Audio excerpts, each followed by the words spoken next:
કેટલાય લોકોએ ઘર વિહોણા બન્યા હતા, લોહીના આંસુ વહી રહ્યા હતા અને બીજી બાજુ અધિકારીઓ એ કાજુ કતરી જેવી મેજબાની છે તે કરી રહ્યા હતા। ચા પાણી નાસ્તા સહિત જે ભોજનની ડીશો હતી તેનો ખર્ચ પણ 27.5 લાખ રૂપિયા પણ કરતા વધારેનો બતાવવામાં આવ્યો। જે અધિકારીઓ આ ડિમોલેશનની અંદર જવાબદાર હતા, જે પણ લોકોએ આ જે ખર્ચ છે તે બતાવવાનો પ્રયાસ કર્યો છે, આ ખર્ચ જે બતાવવામાં આવ્યો છે તે ખરેખર એ યોગ્ય બતાવવામાં આવ્યો છે કે પછી તેમાં પણ ભ્રષ્ટાચાર કરવામાં આવ્યો છે। એક બાજુ અનેક મકાનો જે તોડી પાડવામાં આવ્યા, તેમાં જે મજૂરો હતા તેમને ચા પાણી નાસ્તો કરાવવામાં આવ્યો તે યોગ્ય છે, પણ સામે જે અધિકારીઓ ત્યાં દેખરેખ માટે ગયા હતા, સુરક્ષામાં ગયા હતા, કામગીરીમાં ગયા હતા, તેમને જે રાજકોટની જનતાના પૈસા છે તેની પાર્ટીઓ છે તે આ ડિમોલેશન સમયે કરી હતી, તેનું જે બિલ છે તે પણ રાજકોટની જનતાએ ભરેલા ટેક્સના પૈસામાંથી વસૂલવા માટે સ્ટેન્ડિંગ કમિટી સુધી આ બિલ છે તે પહોંચાડવામાં આવ્યું હતું। આ જે ખર્ચ છે તે કોના માટે કરવામાં આવ્યો હતો, કયા એવા અધિકારીઓ હતા કે તેમને આ ડિમોલેશન સમયે કાજુ કતરી છે તે યાદ આવી ખાવાનું, કયા એવા અધિકારીઓ છે તેમને ખજૂર રોલ ખાવાનું મન થયું અને એ પણ પોતાના પૈસે નહીં, રાજકોટની જનતાના ટેક્સના પૈસે ડિમોલેશન સમયે આ જે ભૂખ્યા અધિકારીઓ હતા તેઓએ આ ખર્ચ છે તે બતાવ્યો છે।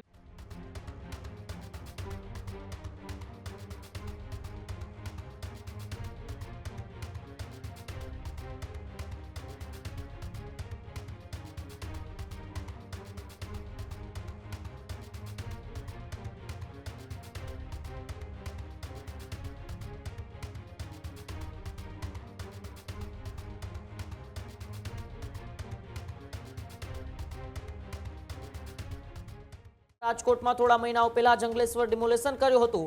એ ડિમોલેશનના ભોજન બિલને લઈને વિવાદ થયો છે। રાજકોટ મનપાના રૂપિયા 27 લાખના ભોજન બિલને લઈને વિવાદ। રાજકોટ ડિમોલેશનમાં 12 લાખનું તો મિનરલ વોટર પીધું। આરોગ્ય વિભાગે ભોજનના બિલ મૂક્યા, સાંસ્કૃતિક વિભાગે પાણીના બિલ મૂક્યા। મેગા ડિમોલેશન બાદ ભોજન ખર્ચે ખળભળાટ મચાવ્યો છે। ઉમિયા મંડપ સર્વિસને 5 દિવસનું 12,40,000નું પાણીનું બિલ ચૂકવાયું, તો મંડપ પાછળ 6,70,678 રૂપિયાનું બિલ ચૂકવાયું। રાજકોટ ડિમોલેશન દરમિયાન અધિકારીઓએ રોકડી કરી હોવાનો અત્યારે આરોપ લગાવવામાં આવી રહ્યો છે। ભોજન અને પાણીના બિલ નામે કરોડોની રોકડીનો આરોપ છે તે અત્યારે લગાવવામાં આવી રહ્યો છે। ત્યારે રાજકોટ જંગલેશ્વર ડિમોલેશનને જે અધિકારીઓએ ખાવા પીવા પાછળનો ખર્ચ કર્યો હતો, સાથે સાથે જે મંડપનો ખર્ચ હતો, એ મંડપ અને ખાવા પીવાના ખર્ચનો બિલ જોઈને તમારી આંખો પોળી થઈ જશે, કારણ કે 12 લાખ રૂપિયાનું મિનરલ વોટર આ અધિકારીઓ પી ગયા। તો જે 2 દિવસ પહેલાનું બિલ મૂકવામાં આવ્યું હતું તેમાં પણ એ 150 રૂપિયાની એક કાજુ કતરી આ લોકો ખાધી હતી અને 6 લાખથી વધુનું મંડપનું બિલ એ ચૂકવવામાં આવ્યું છે। અને 12 લાખના મિનરલ વોટર પાણીના ખર્ચ પાછળ પણ અત્યારે અનેક સવાલો ઉઠી રહ્યા છે કે અધિકારીઓએ જંગલેશ્વર ડિમોલેશનની અંદર જે પ્રકારે એ ખર્ચ કર્યો છે તે ખર્ચને લઈને હવે ભ્રષ્ટાચારનો ખળભળાટ મચી રહ્યો છે કે કેટલા લાખો રૂપિયાનો ભ્રષ્ટાચાર એ આ જંગલેશ્વર ડિમોલેશનના બિલોમાં મૂકવામાં આવ્યો છે। કૃણાલ મારી સાથે ન્યૂઝરૂમથી જોડાયેલા છે। કૃણાલ, જાડી ચામડીના એ રાજકોટ મહાનગરપાલિકાના અધિકારીઓએ જંગલેશ્વર ડિમોલેશન વખતે થયેલ ખર્ચના જે બિલ મૂક્યા છે એ બિલ જોઈને અત્યારે સૌ કોઈની આંખો પહોળી થઈ ગઈ છે। બિલકુલ, રાજકોટના જંગલેશ્વર વિસ્તારમાં ફેબ્રુઆરી મહિનાની અંદર જે ડિમોલેશન કરવામાં આવ્યું તેમાં કેટલાય લોકોએ ઘર વિહોણા બન્યા હતા, લોહીના આંસુ વહી રહ્યા હતા અને બીજી બાજુ અધિકારીઓ એ કાજુ કતરી જેવી મેજબાની છે તે કરી રહ્યા હતા। બેફામ રીતના એ ત્યાં પાણીનો ખર્ચ કરવામાં આવ્યો, 12 લાખ રૂપિયા જેટલું એ પાણીનું બિલ બતાવવામાં આવ્યું અને સાથે જ ચા પાણી નાસ્તા સહિત જે ભોજનની ડીશો હતી તેનો ખર્ચ પણ 27.5 લાખ રૂપિયા પણ કરતા વધારેનો બતાવવામાં આવ્યો। આ બિલ ચર્ચામાં એટલા માટે આવ્યું, રાજકોટની પ્રથમ જે મ્યુનિસિપલ કોર્પોરેશનની બેઠક યોજાઈ હતી, આ બેઠકની અંદર નવા ચૂંટાયેલા પદાધિકારીઓએ આજે આ બેઠકની અંદર ભાગ લીધો હતો ને ત્યાં આ બિલની છે તે ચર્ચા કરવામાં આવી। આ બિલ એ ત્યાં મંજૂર નથી કરવામાં આવ્યું અને તેની પાછળ જે ભૂતકાળના પદાધિકારીઓ હતા તેમની ઉપર પણ અનેક સવાલો થયા।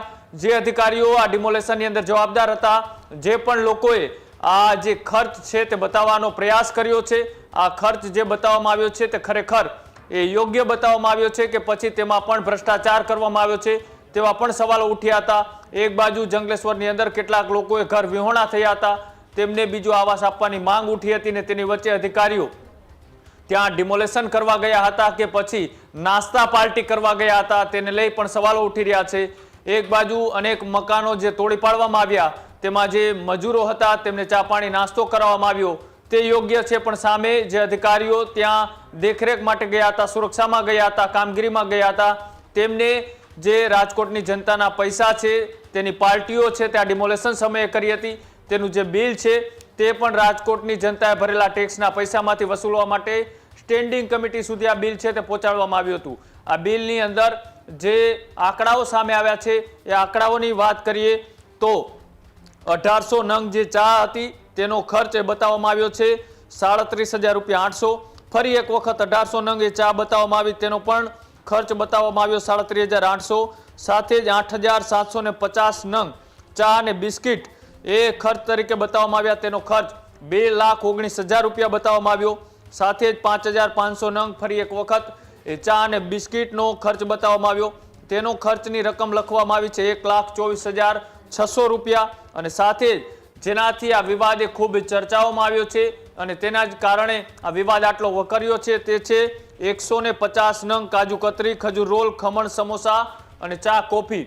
આ જે ખર્ચ છે તે કોના માટે કરવામાં આવ્યો હતો, કયા એવા અધિકારીઓ હતા કે તેમને આ ડિમોલેશન સમયે કાજુ કતરી છે તે યાદ આવી ખાવાનું, કયા એવા અધિકારીઓ છે તેમને ખજૂર રોલ ખાવાનું મન થયું અને એ પણ પોતાના પૈસે નહીં, રાજકોટની જનતાના ટેક્સના પૈસે ડિમોલેશન સમયે આ જે ભૂખ્યા અધિકારીઓ હતા તેઓએ આ ખર્ચ છે તે બતાવ્યો છે. અને સાથે જ સ્ટેન્ડિંગ કમિટી સુધી આ બિલ છે તે પહોંચાડવાનો કોણે પ્રયાસ કર્યો, કેમ કે આવા બિલો સ્ટેન્ડિંગ કમિટી સુધી પહોંચે તે પહેલા જ તેમને બરખાસ્ત કરી દેવા જોઈએ, પણ આ બિલ સ્ટેન્ડિંગ સુધી પહોંચ્યું એટલે કે આમાં પણ અધિકારીઓની મિલીભગત અને સાઠગાંઠ હોય તેવું સ્પષ્ટ દેખાઈ રહ્યું છે.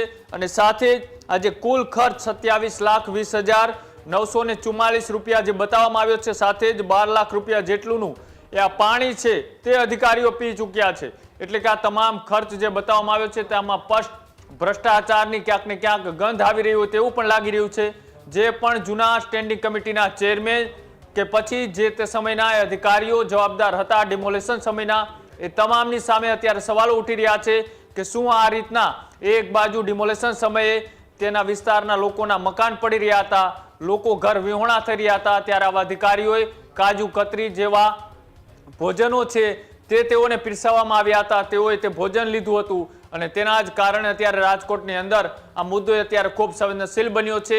કેમ કે રાજકોટની અંદર જે અધિકારીઓ છે તેનામાં માનવતા ન બચી હોય તેવું પણ લાગી રહ્યું છે. કેમ કે ડિમોલેશન સમયે આજે 32 ભાતના ભોજનો આ ખાવતરા અધિકારીઓને પીરસવામાં આવ્યા હતા, તેમનો ખર્ચ એ રાજકોટની જનતાના ટેક્સના પૈસામાંથી વસૂલવા માટે આ જે બિલ મૂકવામાં આવ્યું હતું, આ બિલ જો કે પાસ નથી થયું, પણ આ બિલની અંદર જે ખર્ચ બતાવવામાં આવ્યો છે આ ખર્ચ આગામી દિવસોની અંદર જે પણ અધિકારીઓએ આ કાજુ કતરી અને રોલ ખાધા છે તમામની પાસેથી એ પૈસા વસૂલવા જોઈએ સ્ટેન્ડિંગ કમિટીએ.